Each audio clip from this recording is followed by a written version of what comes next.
Okay, welcome everyone to our potty training webinar today. We have a lot of people here that are not familiar with United Angels Foundation. So just really quickly, I'll share a little bit about what we do. We're a nonprofit here in Utah. We have 1,700 families all across the state and a few families that are out of state as well. We provide resources and support for families that have children with special needs, all ages from birth and diagnosis all the way through adulthood. We do this through parent education, sharing resources, programs and activities, and community building events. So if you are interested in learning more about us, you can send me an email. You can go to our website. We have a lot of information. It's a free membership, and the majority of our programs and services are also free. So we are going to introduce Aubrey Zaruba from Kids on the Move. She is a specialist there. Kids on the Move is an early intervention and preschool and childcare. They do so many things for our wonderful community. We're really excited to work with them again. And Aubrey will be talking to us today about potty training for children with special needs.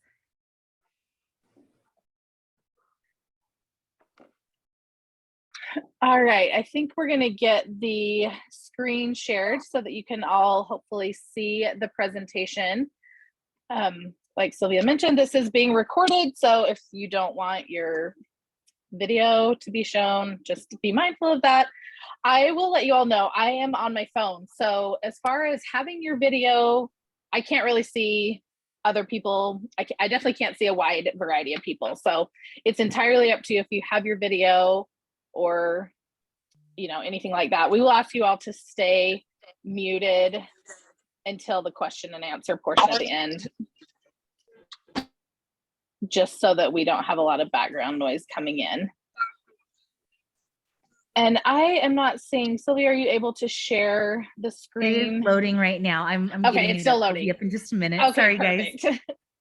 I know technology always takes a little time, and even though we're nearly 2 years into these virtual trainings, I still find myself struggling often with technology. So while that's getting loaded, I'll just introduce myself a little bit more and tell you a little bit more about what we're going to be talking about today. Several of you may or may not have attended the potty training webinar that I did last year. This is actually the exact same presentation. In talking with Sylvia just briefly before we got started today, she mentioned that for herself, it's kind of a good refresher because her child is kind of in a little bit different spot, as all kids are, than they were a year ago. And so even if you were here last year, you may find it helpful to hear it again. And welcome to anyone who's new. I know that there are several of my coworkers from Kids on the Move here today as well, so I'm happy about that. And also, just once the recording is made available, please feel free to share it with anyone. You have my permission to share it with any family, friends, any coworkers, anything like that. It's available for the public as soon as it is available. So with that being said, we're going to talk today about potty training, a little bit more potty training children with special needs, but it really is quite similar to potty training in general. And we're going to go through just kind of some tips and tricks and things. And like we mentioned, we'll have some time at the end to just kind of ask some questions if you have them. My email is on the slide. You're more than welcome to email me if you have really specific questions that you don't necessarily feel like would be generally applicable to the group. Feel free to email me and I'm happy to kind of chat with you via email one-on-one. The next slide kind of just tells where the information is coming from for this presentation. I'm getting the information from a curriculum called the AHEAD curriculum, as well as the Love and Logic curriculum that many people are familiar with. And a lot of it is just anecdotal experiences that I've come across. Like she mentioned, I'm a developmental specialist at Kids on the Move, and I've been with Kids on the Move for a little over 18 years, which sounds crazy. And I've been working with kids with developmental delays and disabilities for about 20 years. So I am taking a lot of this just from a lot of personal experience that I've had, as well as experience working with families. In the birth to 3 age group that I work with, a lot of kids aren't ready yet, but we talk about a lot of the readiness cues and readiness factors. So we're going to talk about that today as well. And that's really the first thing that we're going to talk about. This first slide, first things first, before we get into specific techniques and strategies, first, we really have to evaluate readiness. And I think that's the part that sometimes gets a little bit brushed over when people are looking at starting potty training. We kind of have these ideas in our mind of what potty training should look like, or maybe we have a time frame in mind where we want it to happen, or we're sick of diapers, or we have another baby coming and we want our toddler to be trained. And while all of those are very valid thoughts and wishes and desires, it doesn't necessarily equate to success. So one thing I always want to look at is the parent and or caregiver readiness, not just the child readiness, but the actual person who's going to be assisting in the training. Do you have the time to work on it? Do you have the patience? And how realistic are your expectations? Are you prepared for a long time of training? It may take a long time. It may not take a long time. Are you prepared for the child to be independent with their toilet training? Along with training often comes lots of messes and accidents and things like that. It also comes with kids wanting to be independent. Maybe they're ready, maybe they're not. So how ready are you for that independence? And are you set up for success? Do you have things in place to make this successful? I think these are all really good questions to ask yourself before you even really start thinking about starting the training process. Along with the parent caregiver readiness, we also want to take a look at the child readiness. Do they have bladder control? Are they staying dry for several hours at a time? Are they waking up dry after a nap and eventually at night? The nighttime, usually kids are asleep much longer than their nap time. So that's obviously a lot longer time frame that they need to be dry. If we're not seeing them staying dry for several hours at a time, they probably aren't ready yet for potty training because they won't be able to hold it long enough so that they won't be having a lot of accidents. Are they acknowledging that they have a wet diaper or that they need to urinate? If they don't have any of those factors with their bladder control, we might not be quite ready yet. But again, these are good questions to look at and to ask yourself. We also want to have a little bit of an idea about their bowel control. Are they having bowel movements on some sort of a schedule, or is it kind of like random throughout the day? Do we see them stop their play, hide, go to a specific place to have a bowel movement? Do they acknowledge a need for a diaper change or a need to have a bowel movement? It's not 100% necessary that we have all of these things before we can start any sort of potty training, but it is good to at least look at these readiness factors.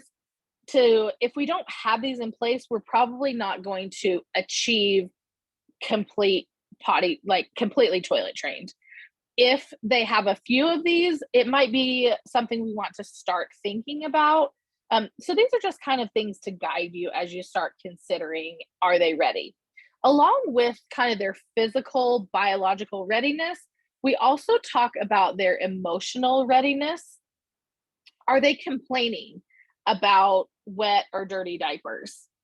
Are they anticipating the need to go before it happens? And these will be on the next slide, these emotional readiness cues. Are they noticing a difference between being clean and not clean? And that doesn't necessarily just mean it with regards to their diaper, but just in general, are they noticing and able to kind of articulate, let's say, for example, they get something all over their hands. Are they able to kind of notice the difference between, oh, I just got spaghetti sauce all over my hands. They're not clean now. I wash them and then they're clean. Another readiness cue would be, and as we have people joining us, if you'll just remember to mute your mic as you come into the Zoom, that would be great. Another emotional readiness cue is, do they like to be independent and do things for themselves? We have that stage with kids where they kind of hit that I do it stage. I do it myself. And sometimes they're able to say that. And sometimes we just notice. I think we might still have somebody who has their mic on. If everyone would check really quickly, that would be great. We're getting just a little bit of feedback. Thank you so much. it doesn't mean they have to articulate, I do it myself, but just kind of that feeling that we get, you know, when kids are really wanting to be more independent. Along with the, you know, the physical readiness and the emotional readiness, we're also kind of looking at some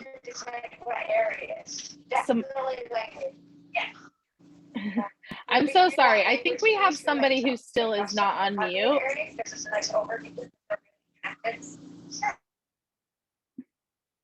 I'm not sure if everyone can just, okay, I think we might have, no, I think we're still getting a little bit of feedback. I think if somebody recently joined us, if you wouldn't mind just muting yourself, that would be really helpful.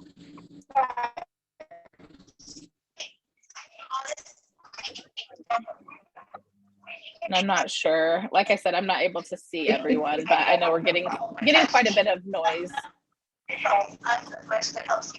Let me just pause here for just a quick second and see if there's anything I can do.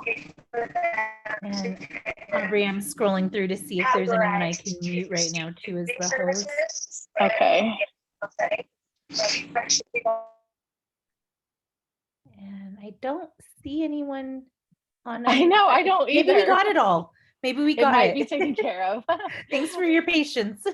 Yes, thank you, everybody. I'm so sorry. I just don't want everyone to, you know, have that distraction of that background noise. So we'll resume with this kind of self-care readiness, kind of taking care of some of their own needs. Do they help you with dressing and undressing? Do they help with hand washing? Are they drinking from a cup for most of their liquids? The reason for that being that if they are drinking an 8-ounce bottle, it's going to make it harder to stay dry because that ends up being a lot of liquid. And then, of course, we know when you have a lot of liquid, then we often need to go to the bathroom. So these are just, again, some things to be kind of paying attention to as you start trying to decide, are they ready? Is it time to start thinking about it? Communication readiness is also, you know, definitely a big one. Their understanding of language as well as their ability to express themselves. So we'll talk more about that. But in terms of their understanding, we're looking at following simple directions. Can you ask them to do something like a one-step instruction even? Are they able to imitate simple actions? That would be things like, are they able to copy, you know, washing their hands or, you know, certain things that go along with using the toilet? Are they able to imitate some of those actions? And not that you've necessarily tried those actions specifically, but are we in a stage where they're starting to copy a lot of what they see other people doing? Do they understand the difference between wet and dry or clean and dirty? Kind of talked about that a little bit already. Are they able to sit for about 5 minutes in play, at the table, other things like that? Obviously, we know to be toilet trained, you have to be able to sit on the toilet for an amount of time. So at least 5 minutes is kind of what we're looking for. And then how well are they responding to praise for their accomplishments? We often use a lot of positive reinforcement when it comes to potty training. And so we're curious as we're thinking about readiness, how well that's working out. Continuing on with that communication readiness, that expressive communication, are they using gestures, signs, pictures, or words to communicate? It doesn't need to be one or the other of those, just at least one. And do they have a specific strategy to communicate the need to go? That's oftentimes something I start working on as kind of a precursor, a first step, is giving them some sort of way to communicate that they need to go. So that could be a sign, a picture, a gesture, a sound, a word, any or all of the above. We also want to look at their motor skills and their motor readiness. Are they able to walk and stoop down for about 6 months to a year, giving them the physical strength to actually sit on the toilet, as well as can they pick up small objects? That's just kind of an indicator of overall readiness with their motor development. When it comes to potty training and being trained, we're not necessarily needing to pick up small objects. It's usually just a good indicator that their motor skills kind of across the board are what we're looking for. Okay, now we've talked about readiness, and I think that is always a really great starting place within your family. If you have professional providers working with you, with teachers, with whoever, is looking at the readiness is a great starting point. But now that we're ready, let's get ready to actually start the training process. And for some of you, you may be thinking at those readiness factors and thinking, oh yeah, I don't think we're quite there yet. That's okay. Those are the skills that we can work towards getting ready to be starting the potty training. So here are some tips. This is not like the way to potty train. These are just some tips and tricks. And there are a few different methods that we can use, which we're going to talk about in a few minutes here as well. First of all, using a chart to track their patterns for about 1 to 2 weeks before even starting the training can be really helpful, just for you to get an idea of the patterns that they have. Some kids are very routine and we already kind of know their patterns. And this, we would like to look at their patterns in terms of their bowel movements and their bladder control. If we're noticing, for example, they always have a wet diaper in mid-morning, that could be kind of a good indicator. Or they're always having a bowel movement when they wake up from their nap, or things like that. It can be really helpful to pay attention to those things. I saw that somebody just put a comment in the chat, which is great. You guys are totally welcome to use the chat. I just can't see the questions very well with being on my phone, so I am just taking a peek at this first one right here. But when we are kind of wrapping, more towards the end, I'll make sure that I'm seeing, when we get to the question part, I'll make sure that we're seeing the chat. But just in terms of this particular question about readiness and training when there are significant physical restraints that won't necessarily be outgrown, that is an excellent question. Thank you so much for asking that question.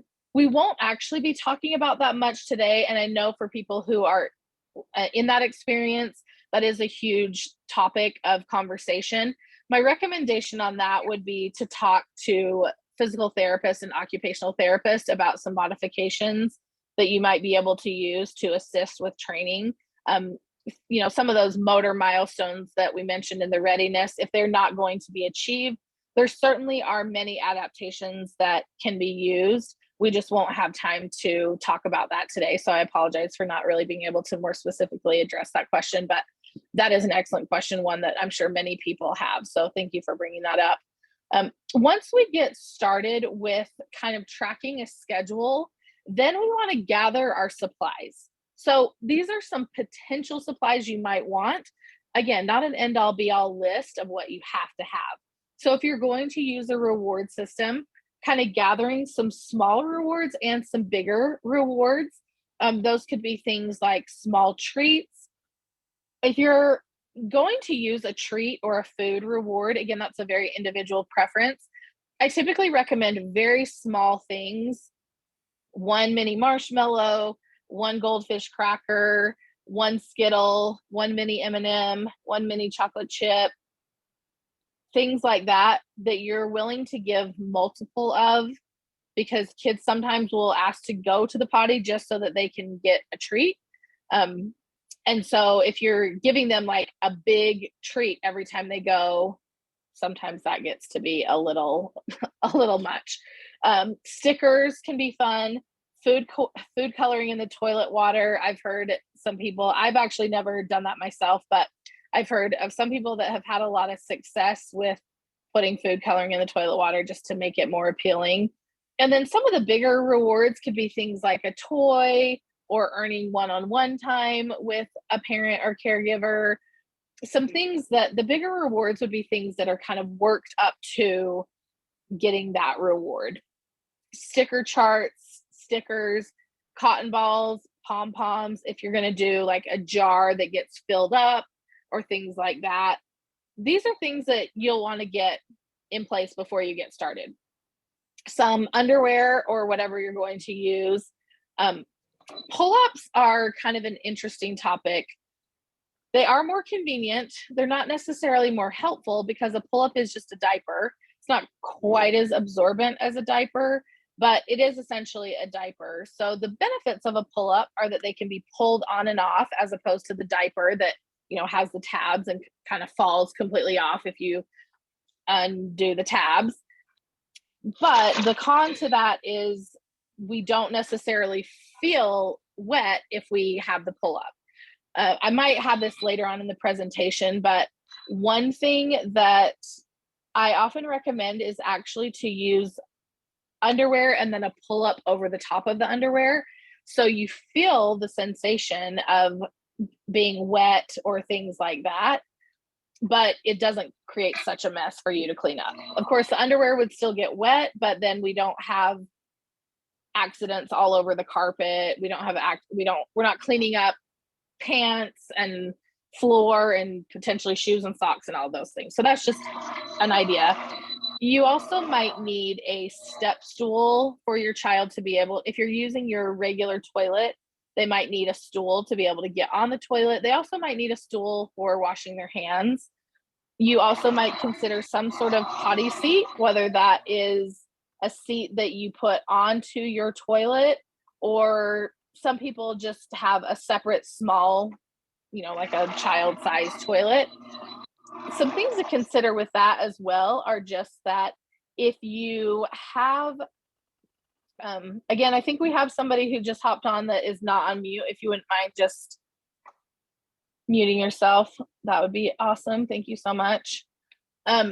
If you have a child-size potty, or you have a seat that goes onto your toilet, those things can definitely be very supportive, make them feel very secure, kind of assist with that, helping with motor things. But you don't always have those easily accessible. So if you are out and about at the stores, or you're at grandma's house, or you had to run into somewhere for a bathroom break, and the child isn't quite able to sit on an adult toilet, that's something to take into consideration. I definitely don't encourage or discourage the child potty seats. Again, another one of those things where there's pros and cons to both. So now we've looked at the child readiness, we've looked at our own readiness, we've prepared our supplies, we're ready to start. There are a few different approaches that we can use in starting our training. I don't think that there's a right or a wrong. I sometimes think there might be a right or wrong for you or for your child. And that's really up to you to decide what's going to be best for you and your family. But there's not, this is the way you potty train, which is probably a bit of a bummer to everybody, because it would be nice if somebody would just tell us, this is how we do it, and it happens. So one approach we can use is a gradual or casual training. Meaning we introduce the concept of the toilet here and there, sit on the toilet before bath time. There's no pressure, and we're just praising success. So in this way, we're not necessarily actively trying to get them toilet trained or potty trained. We're just easing our way into the idea of potty training. I think this method can be very successful, particularly with children with special needs, as they warm up to the idea, so they're not scared of the toilet, so that they kind of start thinking about it. Even if all the readiness factors aren't in place yet and you're wanting to get started on something, this can be a really great starting place. Kids will often have success if they're sitting on the toilet, and this gives us a way to kind of praise them and kind of teach them that, like, yes, this is where we go potty. We sit on the toilet and we go potty in the toilet. So it's a good starting place. Some people prefer to kind of just use the gradual method throughout the training, and eventually the child starts having more and more success. And we might even start putting them on the toilet more frequently. And throughout this gradual training process, they become fully trained. So that is an option. The second method is called the 3-day method, or the flooding method.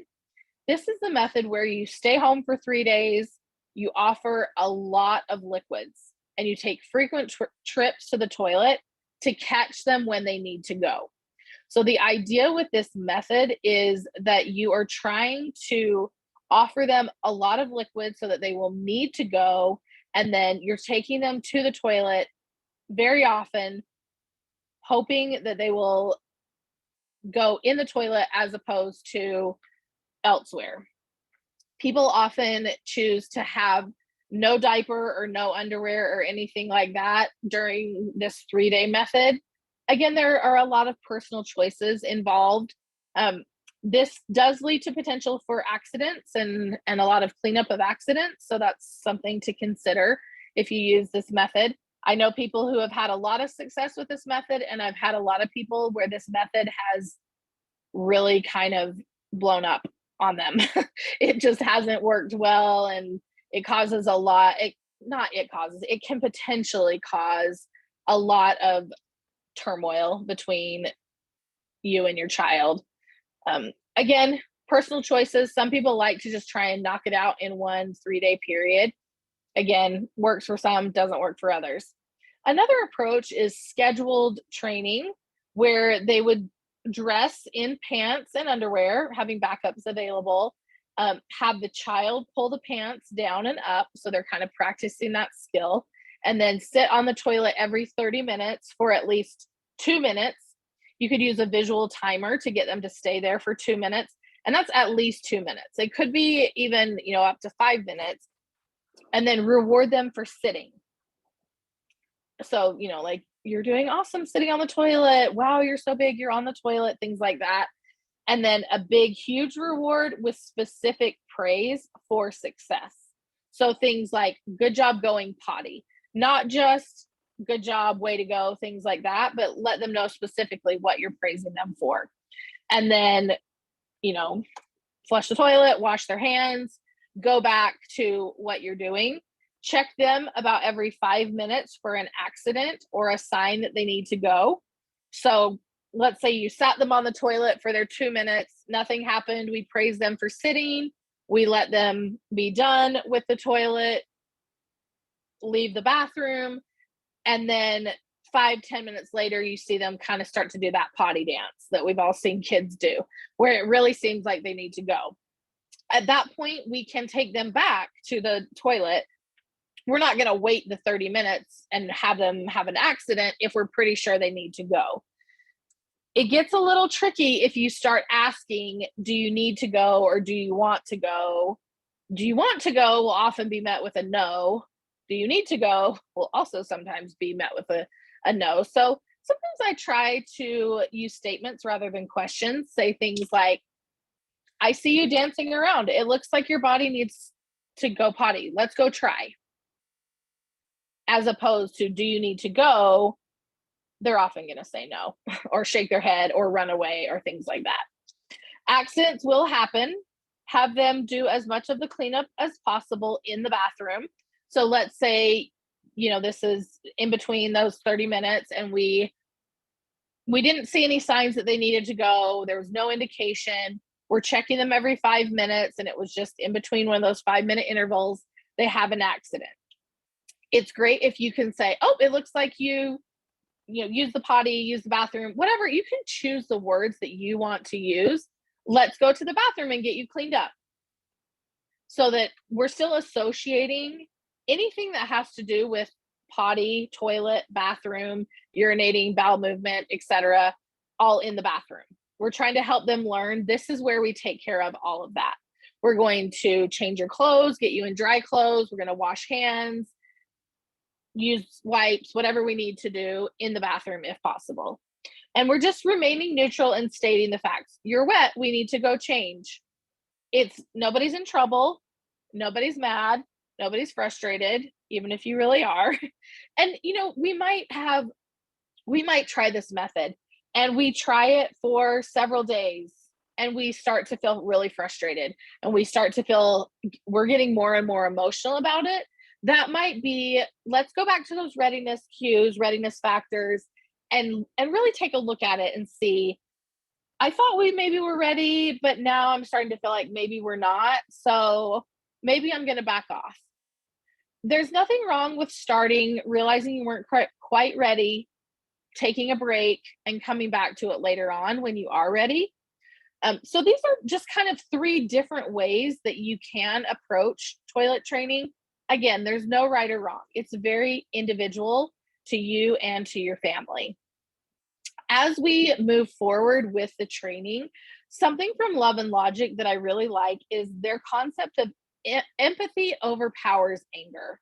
And that is, I think, really applicable to potty training because it can be very frustrating. And as we all know, anger and negative emotions don't help, particularly when it comes to potty training. No amount of punishment is really going to move us forward.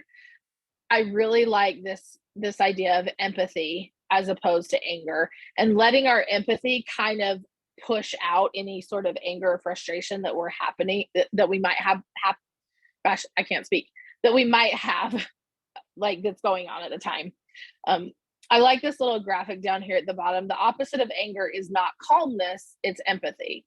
And of course, it's frustrating. Of course, it's so annoying to clean up accident after accident. Of course, it's frustrating when you feel like they can do it and they're not doing it. However, any amount of anger and punishment usually really backfires, and it usually really bites us pretty hard.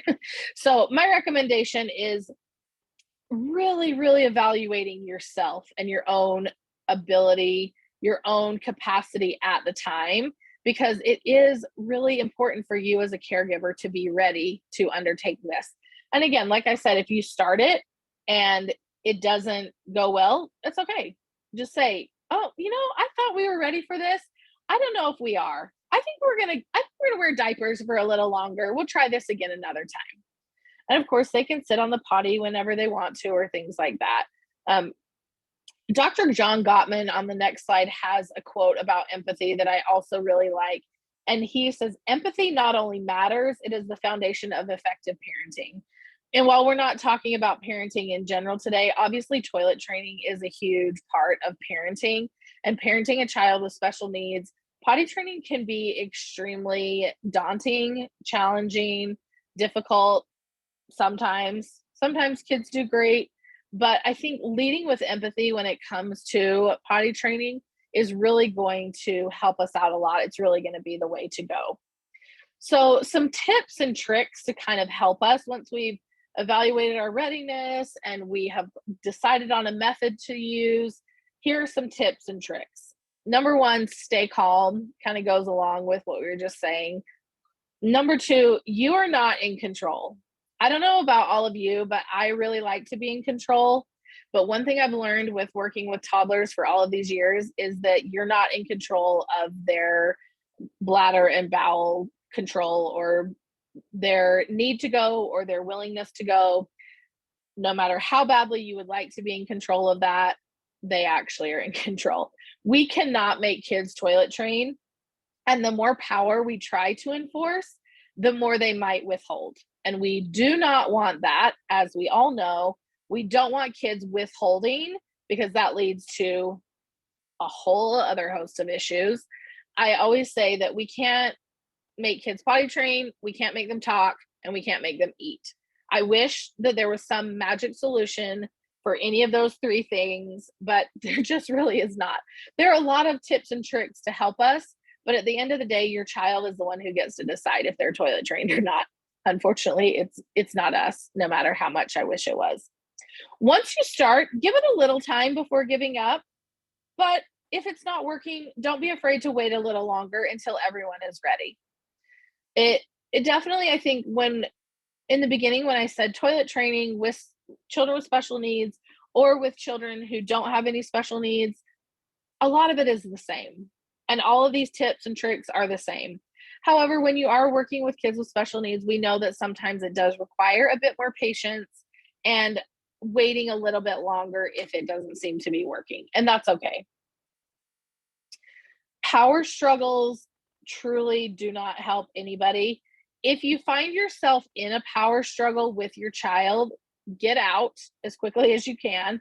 I will get in a power struggle with kids over certain things that I can make them do. For example, if I've told them to clean up and they're refusing, I will take my hand over their hand and help them to clean up. I will fight that battle. But when it comes to potty training and those other things I mentioned, I can struggle with them all they want, but ultimately they will win. So I always tell parents, don't get into a battle unless you know you can win it. And this is one where you can't. So I try not to battle. If you find yourself in that battle, offer choices to see if you can kind of get them to calm down and to feel like they're in control again. Excuse me. Let them have some control. Let them control what they can. There are a lot of things that you can allow them to control. For example, they can pick what book they want to look at while they sit on the potty. Or if you have a couple different choices for a reward, they can pick. Or if you have multiple bathrooms in your house, they can choose that. Or they can choose to flush the toilet themselves or have you flush the toilet. Just using any sort of choices that we can, and then take a step back and just try to, again, get yourself out of that power struggle. Few more tips and tricks. The pull-ups over the underwear, like we mentioned, so they can feel the accident, but you have less of a mess. On their own, pull-ups just feel like a diaper. And so sometimes it's kind of like, what's the difference? There's not a whole lot. Daytime training may occur long before nighttime training is mastered, and that's okay. We want to fade out rewards as we can. Remember also to reward them staying dry, because that's a good thing too. Obviously, we want to continue working on that. Over time, we want them to be potty trained without rewards. So it's kind of a fine line about when we fade out those rewards. If we do it too quickly, they may discontinue having success. But if we hang on to the rewards too long, then we're kind of losing out on a bit of that independence. Boys can sit or stand, whatever you prefer and feel comfortable with. If they are standing as they're learning to go, a Cheerio can be a good target to try to address aim so that you're not having a huge mess. Make sure you're also considering the height of the child. If they are standing, are they at an appropriate height to successfully aim into the toilet? Another thing that you can do is to sit backwards and hug the tank for more stability, especially for kids who are maybe struggling a little bit to have enough stability on the toilet. Sitting backwards can be an option as they're getting trained. Accidents are probable. Try to handle them with minimal emotion and move on. Try to keep it positive. That's probably one of my biggest tips, is to try as much as you can to kind of keep things positive so that everybody is still interested in continuing. If flushing is scary, try teaching them that it's safe and okay to flush the toilet. Use a visual schedule to help them with the sequence if you think that would be something that would help them. So, for example, all the steps that we need to do: we need to pull our pants down, we need to sit on the toilet, we need to use the toilet, get the toilet paper, flush, pull their pants up, wash their hands. So they kind of get down the steps that they need. I think a visual schedule can be really helpful when it comes to potty training, as well as many other routines throughout the day. But it's nice to be able to visually see, okay, I got myself into the bathroom, I pulled my pants down, I sat on the toilet, now what? Or I actually had success in the toilet, now what am I supposed to do to complete this process? Sometimes a little bit of data tracking is necessary. It doesn't have to be a full-blown Excel spreadsheet, but just a little bit of, trying to track patterns, as well as how frequently are we having accidents and things like that. It doesn't have to be anything fancy. It can just be literally a piece of scratch paper, trying to keep track, and also to kind of notice, okay, we've had a few days in a row where we haven't had an accident, or maybe we've only had 1 or 2 accidents a day, as opposed to in the beginning when you were maybe having many accidents throughout the day, and kind of noticing that progress. Or you might notice we're consistently having 2 or 3 accidents a day. Maybe we're not quite there yet. So I think a little bit of that tracking can be helpful. A couple other things, like I've really touched on a lot, but just as kind of in conclusion, make sure everyone is ready. And everyone includes you, your partner, other caregivers. We all want to be in the same position. We all want to be ready. Prepare yourself before you start. Give yourself adequate time So if you're, in a season of life where you're feeling very busy and you don't necessarily have a lot of time, it might not be the best time. Or if new baby's coming in a couple of weeks, that might not be the best time. So just pay attention to that. Remain calm and positive as much as possible and celebrate those successes. Sitting on the toilet, successfully going, staying dry, any of those types of things. So again, my biggest takeaway is just to really get yourself mentally prepared for the training and really make sure you're ready to go before you start. Unless in the case of using kind of that casual training approach, maybe you're ready right now to start having your child sit on the toilet once a day or a couple times a day, and you're not ready for any of the rest of that. And that's perfectly fine. So thank you all so much for listening and going through the presentation. We have some time now for some questions. If anybody has any, you're welcome to use the chat feature or unmute yourself and speak up. You're welcome to use the raise hand feature, whatever works best for you. And again, if you have a question, but you feel like maybe you'd rather not ask it in the group setting, you're welcome to email me and I'll get back to you as soon as I can. And we have a question from Victoria. Go ahead and unmute your microphone if you'd like. Yes, thank you. My son is almost 17 years old. He is nonverbal. He has Down syndrome and autism. And it seems to me like he refuses to be potty trained. He wears pull-ups during the day, well, and now adult diapers. He can go to the bathroom. If I take him, he will go, but he won't stay clean or dry. So how can I motivate him to stay clean and dry? Because if he's coloring, he loves coloring. If he's into that, he won't go, and he doesn't mind being wet. So what are the things that you suggest that I do so he sees a point on staying dry and clean? That is a really great question. Is this something that you have talked with your doctor about?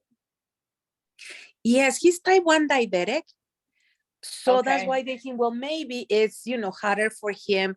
The doctors, his endocrinologist and his pediatrician, they're both saying like, don't really stress about it. If he wants to, he will start doing it. And so I'm fine with that, but it's like, okay, 17. If that's how it's going to be, then I can prepare myself mentally that, okay, we will buy adult diapers for the rest of our lives. It's okay. But then I feel guilty, is there something that I need to be doing to help him? Or is this just a situation that we're in?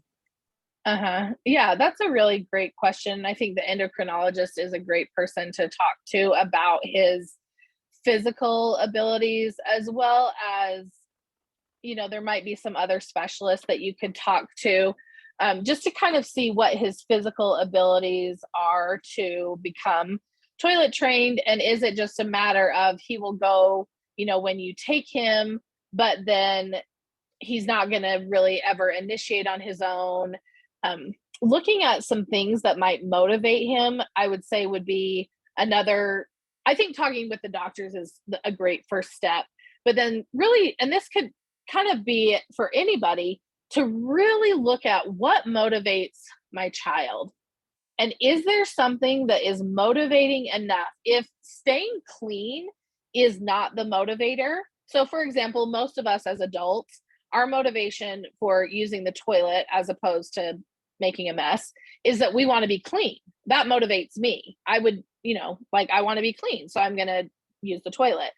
But if that in and of itself is not the motivating factor, are there things that would be motivating enough to encourage that cleanliness? And if there aren't necessarily, we might be in a position of needing to have the adult diapers. And I don't think that means you necessarily have to abandon using the toilet altogether, but it might be the means of not cleaning up accidents. It might be like, you're going to wear the adult diaper, but we are still going to go to the bathroom on a schedule. So it might be something like that, where there's a schedule of, again, noticing those patterns, maybe working with the doctor to see if you can establish patterns, and then making sure that somebody is available to see that he goes on that schedule. Thank you so much. I'll try that.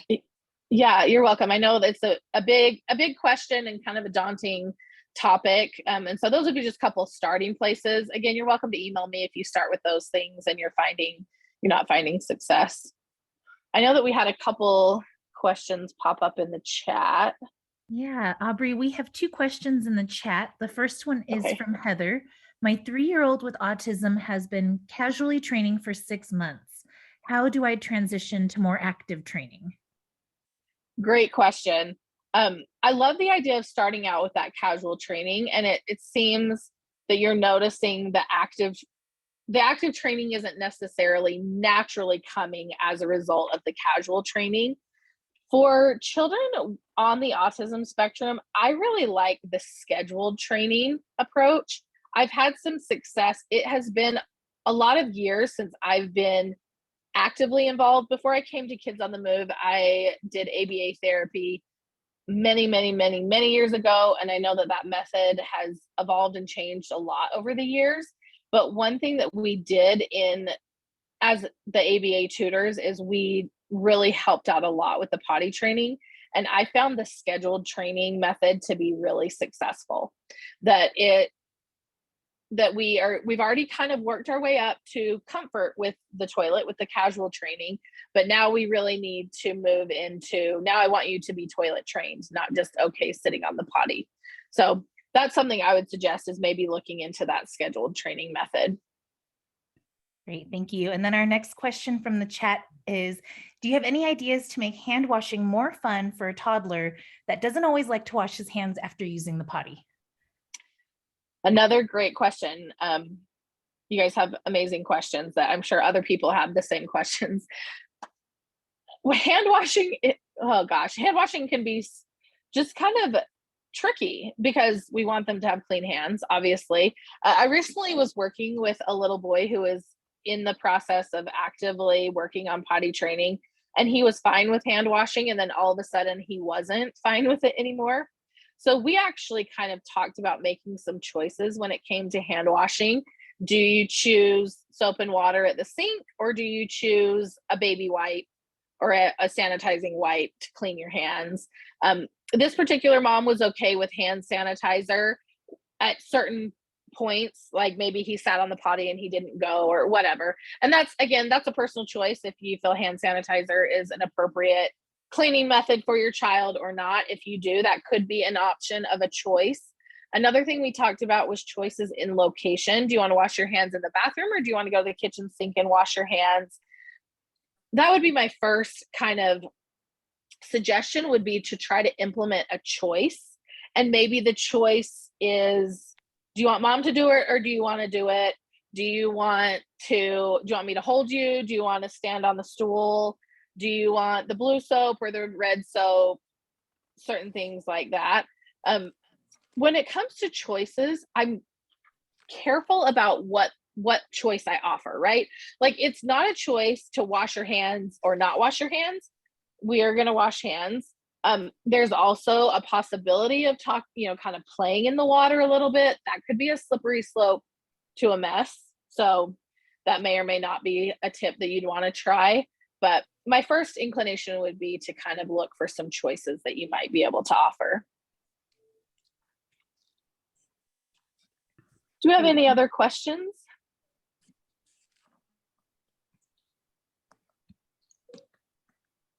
Hey, this is Janine Mack. I have a question. I have he was my little one when we lived in Orem. So he's 10 now, and he is mostly potty trained. It's taken about 2 years to get to this point, but he's mostly potty trained. He's independent. He can do it by himself.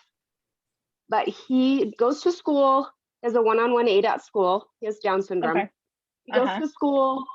tells her every time he needs to go potty, they go in, he independently goes, washes his hands, and moves on with life. But when he comes home, he will not tell us. For 2 years, he has never told me that he needs to go potty at home, ever. So Okay. if I don't see a cue, I miss it, and he wets in his pull-up and he moves on with life and he doesn't care. But he never does that at school. Like, any ideas or any suggestions? Because that's where the hang-up is for me. Yeah, that's interesting. If he's doing it at school, that tends to show us that he can do it. How about if you're out and about, like if you're at a store or if you were at a friend's house or something like that, would he tell you if he needed to go? No, he's never independent in telling us within our family's setting. He's only Okay. independent in telling his aide at school. And even the director of the special needs program, he won't tell her. He'll only tell his one-on-one aide. Only his one-on-one aide. So for example, if his aide was out sick or something.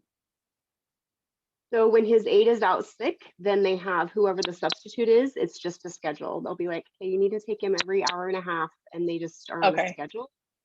Okay. And does he stay dry if he stays on the schedule?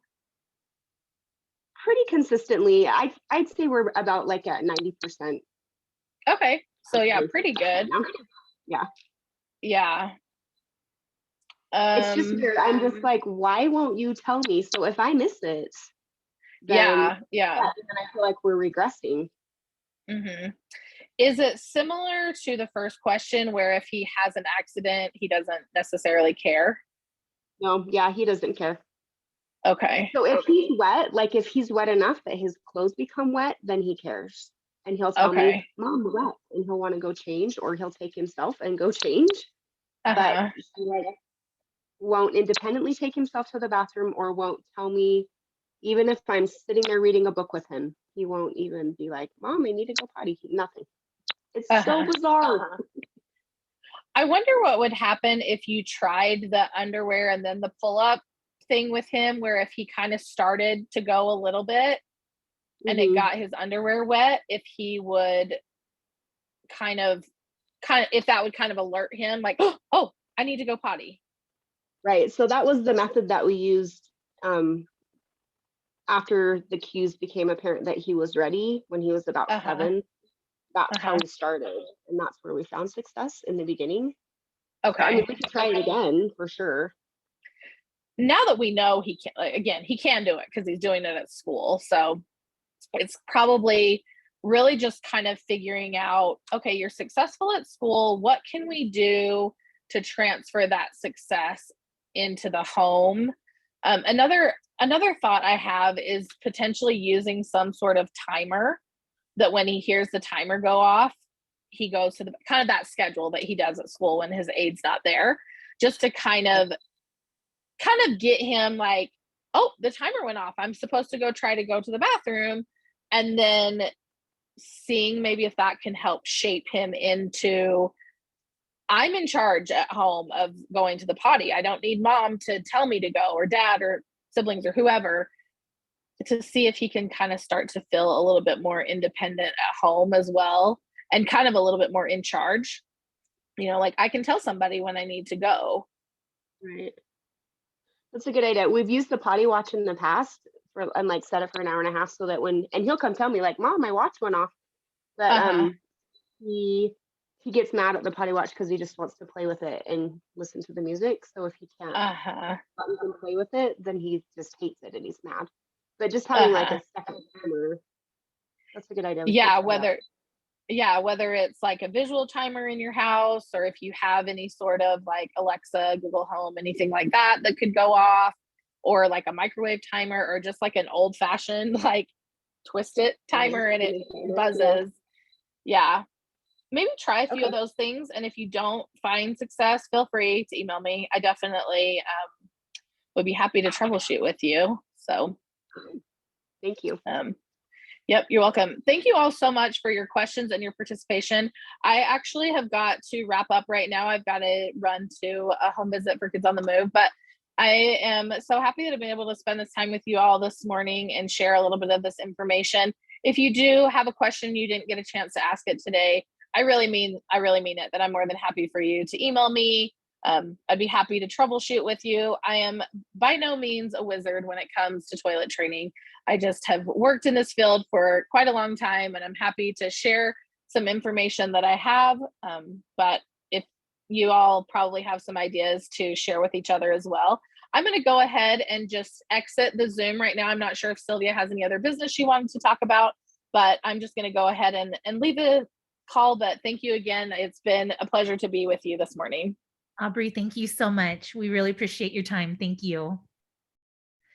And thanks everyone for joining us. I will resend out the slides. I'll email you the link to the recorded session, and we'll share that with our other members. So if you did have someone that wanted to join that wasn't able to, we'll send that out. It usually takes about like, I don't know, maybe 20 minutes for Zoom to process that. So we'll send that out shortly. Thank you again for joining us. We hope you guys all have a great day.